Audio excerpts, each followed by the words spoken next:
Do you want to see the heroes of your favourite games popping up in TV and film? Of course you do. And this video is all about those gaming celebrities who crossed over to other media and found fame on the big world stage.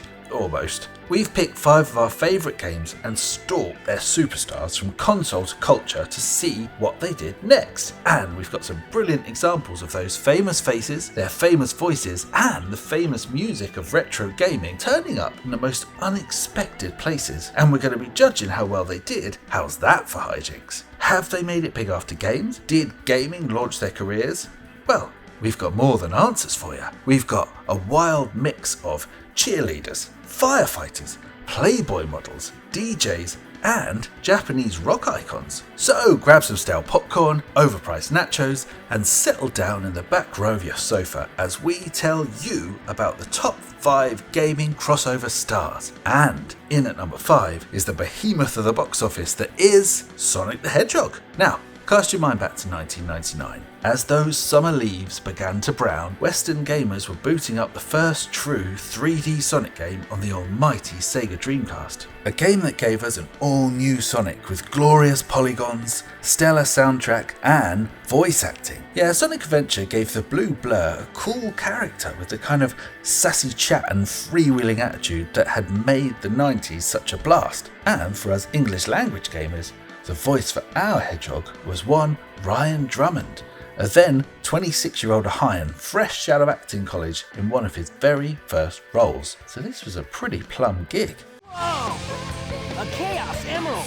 Now, Drummond was our English Sonic until around 2004, and he had the odd cameo after that, and he also worked on a bunch of other games, including that other Dreamcast stalwart Blue Stinger. But what about live action, I hear you cry? Well, perm your hair and put a cushion over your crotch, because we're going to be talking Baywatch. Yes, in an iconic episode where Pamela Anderson rescues a seal and the gang decide for some reason to get a crowd to watch them do water sports with each other, young Ryan plays the part of DJ Johnny Jam. He's an enthusiastic commentator who kind of narrates the action for a couple of scenes. And I just hope the Baywatch team can revive him.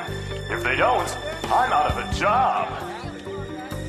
And it's not really clear why there's a DJ at all, but then since when did Baywatch make sense? We just want fit lifeguards, thank you very much. Thank Baywatch. But that's not Ryan's only big name credit, because just a year after Sonic, Drummond is hitting the heights again with a film-stealing cameo in cheerleading filth pig, Bring It On. Excuse me! He's officially known as Theatre Boy, and in a brilliantly meta prediction for his future career, he basically embarrasses himself and gets rejected for the part. Excuse me!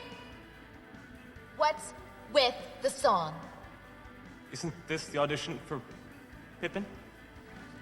Hurrah! So, truth be told, Sonic was probably the peak of Drummond's career, and rather than making me randy, seeing him with buxom lifeguards and sexy cheerleaders just kind of made him look a little bit less movie hunk and more geeky gamer, which kind of reflects badly on the rest of us, so it's a measly 2.5 popcorns for Ryan the Hedgehog Drummond, and we move quickly on to something even more box office. Because in at 4 is Dana Plato, the one-time child actress who we know from her vampire fighting escapades as Kelli Med in the mega CD juggernaut that was Night Trap. Listen, things are getting really weird around here. Keep your eyes open and watch out for the other girls. I'll be right back. Responsible in equal measure, I guess, for United States Senate hearings on violent games and teenage boys' lusty fantasies, Night Trap itself hardly advanced the cause for games to be taken seriously. But what about Plato?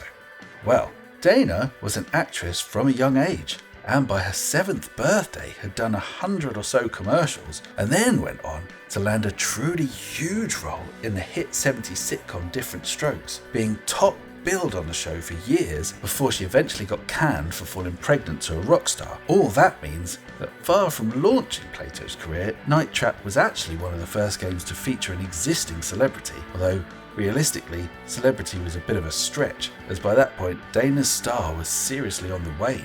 You with me, Control? We're going in. Dana had been dogged by substance abuse for her whole career, and her parts were drying up long before Night Trap came along. In 1989, Plato did Playboy in an attempt to revive public interest in her, but to be honest, it only led to bit parts in soft porn and no serious roles, and by the time this game launched in 1992, she'd already racked up criminal charges for armed robbery and forging a prescription for drugs. Crikey. So, Plato should have got a crunchy 4 popcorns for doing both video games and a huge long-running role on national telly, but actually the gamer role kind of looked like a career low point, so it's going to have to be knocked down to 2. Sorry, Dana. She looks just like Ashley. Now, one legend who's always a 5 out of 5 is Gillian Seed. Except for when he's 3 on a list like this. But anyway, the hunky leading man in Mega CD classic Snatcher was a heartthrob for humans and replicant cyborgs alike. Gillian Seed, estimated age 31. And he was always the star of that show, so surely he's replicated that kind of gaming success on the wider stage. Well, he's certainly done a lot. Surprise me? You bet you surprised me. Jeff is now a voiceover actor and coach for other voiceover actors, offering an online course to aspiring talent. And he should have a thing or two to share with his students because he's done countless ads for McDonald's and H.H. Greg's, and then this one, possibly my favourite, for Boston Market. Hey, you know me. I'm a chicken and potatoes kind of bag. But wait, I've got some more fresh news for you. Yeah, you ready?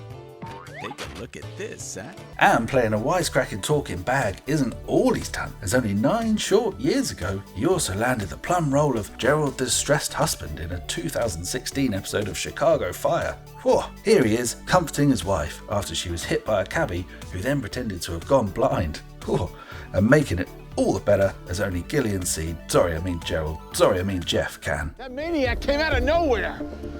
Ellen, I didn't see him. I'm so sorry. Gerald, it wasn't your fault. Okay, you two, my name is Sylvie, so I'm just gonna take the look back here, all right? Okay. I think it's mostly my ankle. He could have killed her. Jeffy Butts could easily have taken the number 1 spot in our episode with that performance. Whoa!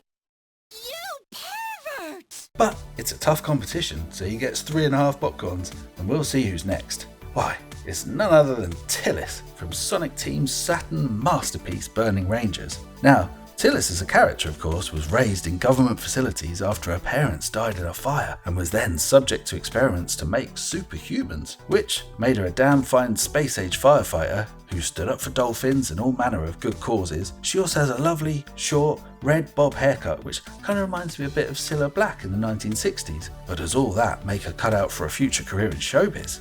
Well, for the English version of Burning Rangers, Tillis was performed by Jenna Levenstein. Radar is clear. All systems are green. The talent behind such superb performances as Smelly Grungy in The Real Ghostbusters, Veronica Robinson in The Electric Piper, and Ayane in Dead or Alive Extreme 2. Whoa. But this is a family show, so we'll move quickly on to Janna's career highlight as Roger the Alien's jilted love interest Beth in American Dad. Bing, I just saw an acceptance letter from UCLA on your fridge. Well, what's going on? I thought we were going to Arizona State together. This isn't how I wanted you to find out. I wanted you to find out by me not showing up at Arizona State. Sadly, that was a bit of a small part. Beth reappears herself in a stack of episodes, but this is the only one where she actually gets to speak. Never mind, close your eyes and for a few short, beautiful seconds, it's like Tillis is in the room. Glorious. This is great! Chris, it's okay if I ride on his back for a while, right? Please? Okay, but only if I can get to ride first. A worthy 4 popcorns. However, it's not glorious enough for number 1 spot. Sorry, Jenna, because that award goes to Casey Rankin. Now, you might have just blurted out, who? But in about 5 seconds, you're going to let out a big, ooh, instead. Because, listen to this. You can go again. Don't fall behind. Say don't be late. Destination heaven. Yes, Casey Rankin is the absolute legend who wrote the lyrics for You Can Do Anything in Sonic CD, and the one who sang its iconic rap. Of course, at this point, we have to say sorry to America, who got that terrible reworked soundtrack for their Sonic CD. Sorry, America. Now, you might know that Casey didn't write the tune in that song, because you might also know it crops up in about 1 million other Sonic games, starting, in fact, with Sonic 2 on the 8-bits, before it was then used in Sonic CD, but going on to be used in Sonic Chaos, Sonic Drift, both Sonic Adventures, and as part of a brilliant Richard Jacks reworking in Sonic and All-Stars Racing Transformed. Which of course begs the question, if Rankin didn't write this tune, Why the hell have we got him as number 1? Because, my fame-hungry amigos, his story is so bloody fascinating. See, I always thought that Sonic CD Rap was some low-rent American rapper, but here's Rankin. He's more like a country and western hobo, and although he is American, hailing from Kansas, serving in the Vietnam War, Casey made his home in Japan after he spent a year there in a Zen temple in the early 1970s. He'd been in a few bands before Japan, but he got his big break when he joined the band Shogun and wrote the song Otokotachi no Melody, and it sold over 1 million copies. Casey's songs were popularised in TV shows and adverts, and he scored 8 gold albums and 1 platinum before going on to do countless anime, adverts, and even films, with his biggest hit being this beauty for the 1982 action flick Ninja in the Dragon's Den. Along the coast, no sound is heard. The genius of Casey Rankin is how a Kansas boy goes on to play country rock in Japanese ninja films, detective dramas, and beer commercials, and then finds himself writing and rapping for Sonic the Hedgehog. That kind of utter craziness is my kind of crossover culture, and gets Casey a massive 5 out of 5 popcorns and the coveted number 1 spot. And that just leaves me to say thanks for watching Gaming Guys and Girls, and keep it locked here on Gaming for Ages for more retro goodness soon. Take it away, Casey. You can go again. Don't fall behind. Say don't be late. Destination heaven. Stay alive.